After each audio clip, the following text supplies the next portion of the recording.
Kembali lagi di Cerita Cinta Channel. Jangan lupa like, comment, and subscribe ya. Terima kasih. Mama Ida mengelus dada dengan tangan kanannya. Rasanya ia ingin menjewer telinga putranya yang dirasa kelewatan. Kalau saja Ferry masih anak-anak, sudah pasti Mama Ida memberi hukuman. Lah, Ferry kini sudah dewasa. Harusnya Ferry tahu betul antara yang benar dan salah. Sebagai ibu yang melahirkan Ferry, Mama Ida merasa ngenes dengan nasib putranya.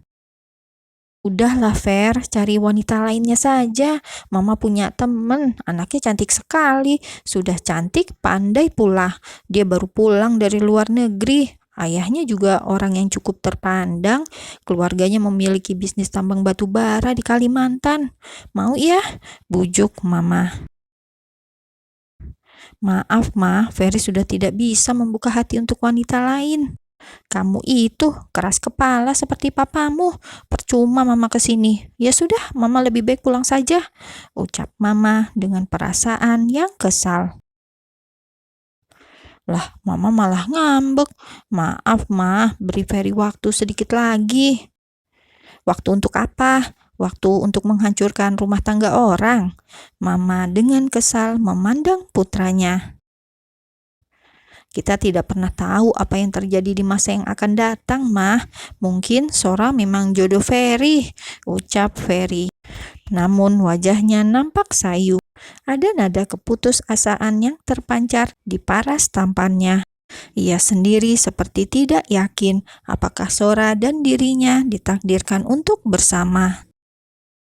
Sudah, Mama tidak mau mendengarkan lagi. Pokoknya Mama tidak setuju bila kamu dengan wanita itu, kata Mama dengan sangat tegas.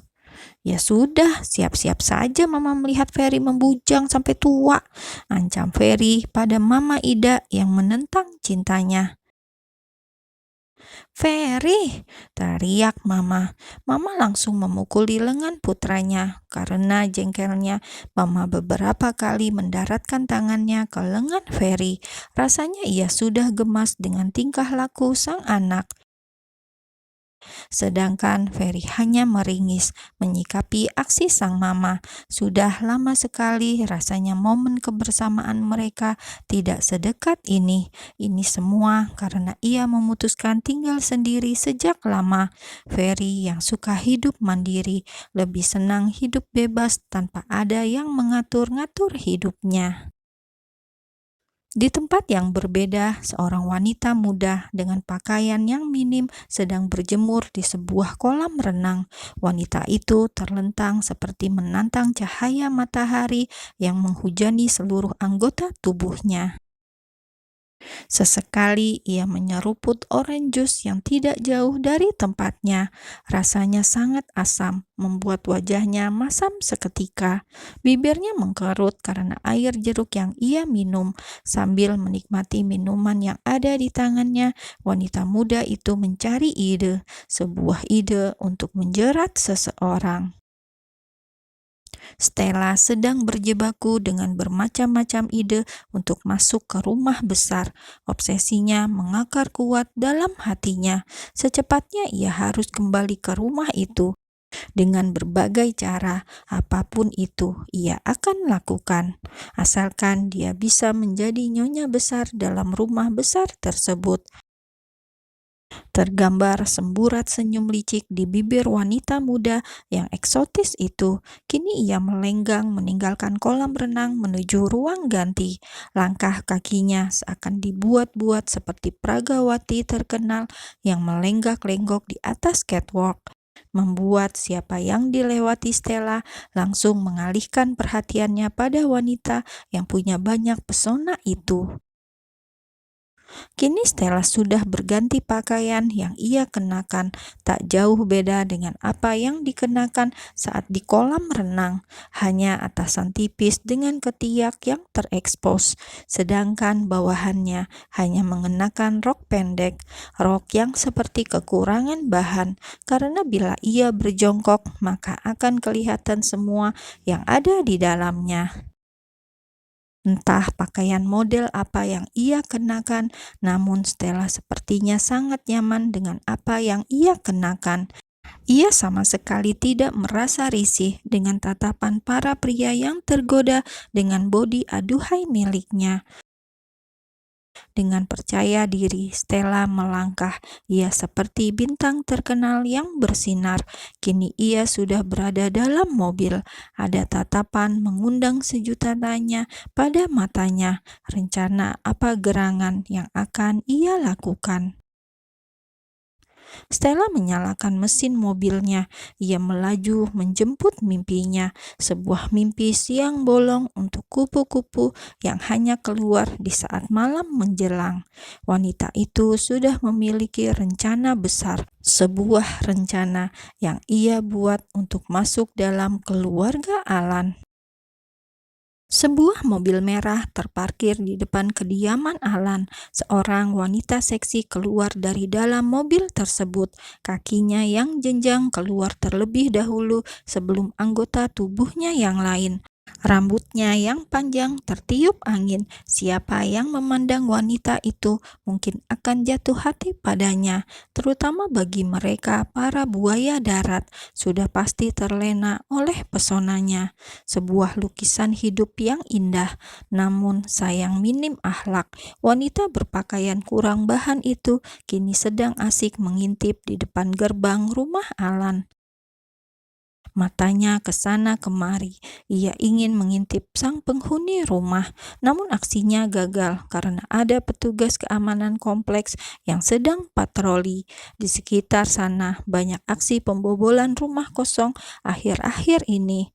Naas bagi Stella karena ia dicurigai komplotan para pencuri dengan modus wanita penggoda yang seksi.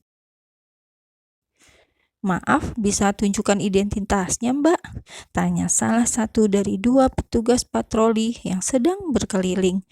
Jelas Stella merasa tersinggung berat karena para petugas memandang rendah pada dirinya. "Yang sopan ya Pak, saya ini calon penghuni rumah ini," ucap Stella dengan kedua tangannya bertengger di pinggangnya yang ramping seperti Barbie. "Maaf, kalau boleh tahu, Mbak kerabat atau siapanya pemilik rumah? Karena setahu saya yang tinggal di rumah ini hanya Pak Alan beserta istrinya, Bu Sora." "Saya istri mudanya," ucap Stella dengan percaya diri. Kontan membuat kedua petugas itu saling bertatap mata. Keduanya sama-sama tidak percaya dengan apa yang diucapkan Stella. Melihat dari pakaian yang dikenakan Stella, ia sudah mirip dengan pelakor di dalam sinetron. Petugas otomatis memandang dirinya dengan sebelah mata. "Mari ikut kami, Mbak," pinta petugas satunya lagi. Ia bersikap lebih halus dan sopan. Mungkin ia tertarik dengan tubuh Stella yang terekspos kemana-mana. Tubuh Stella dibiarkan terbuka seperti gorengan yang dijual terbuka di tepi jalan tanpa penutup di atasnya. Sungguh murah sekali nilai seorang Stella. Dengan gratis, para pria bisa menikmati tubuhnya yang dibiarkan tanpa penutup yang pas. "Kalian jangan kurang ajar ya, saya ini calon penghuni rumah ini," ucap Stella dengan ngotot. Namun aksi brutalnya segera terhenti karena sebuah mobil melintas di depan mereka. Mobil itu terparkir tepat di sisi mobil warna merah milik Stella. Seorang ibu-ibu keluar dari kursi penumpang. "Bentar Pak, tunggu ya, itu ada ribut-ribut, saya mau cek dulu," ucap Ibu Alan pada bapak supir yang mengantar dirinya. Ibu berjalan mendekati Stella dan dua petugas keamanan. Wanita paruh baya itu penasaran dengan kerumunan yang ada di depan rumah putranya. "Ada apa, Pak? Kok ribut-ribut?" tanya ibu. Karena sudah sering mengunjungi kediaman sang putra, para petugas sudah familiar dengan ibunda Alan tersebut. "Ini Bu, ada yang mengaku istrinya Bapak Alan," kata para petugas. "Istri apa? Sora maksudnya?" Ibu masih tidak mengerti arah pembicaraan kedua petugas itu. "Ibu siapa?" tanya Stella dengan lancang. "Saya ibunya Alan," ucap ibu dengan ketus. Wajah Stella langsung berubah. Ia memasang topeng rubahnya kembali. Di depan ibu Alan, ia bersikap semanis mungkin. "Bu, kenalkan, saya Stella." Wanita muda itu mengulurkan tangannya ke arah ibunda Alan. "Stella siapa?" Mata ibu menatap penampilan Stella dari atas sampai bawah. Ia terlihat tidak suka dengan wanita yang ada di depannya. "Ibu tidak mengenalnya?" tanya petugas keamanan kompleks yang sedang patroli. "Kenal apanya? Saya aja baru pertama kali melihatnya." "Tapi dia bilang istrinya Pak Alan," ucap petugas. "Istri apanya? Istrinya Alan ya cuma satu, Sora itu, yang tidak hamil-hamil juga." Nada bicara ibu mulai meninggi bila membahas keluarga putranya yang tak kunjung mendapat momongan. "Mari Mbak, ikut kami. Mbak harus memberikan keterangan di kantor kami." Melihat situasi yang tak menguntungkan, Stella ikut saja. Dengan berat hati, ia meninggalkan kediaman Alan. Ia merasa kali ini bukan waktu yang tepat untuk datang ke rumah Alan, sebab ibu dari pria yang ia incar sepertinya tidak menyukai dirinya.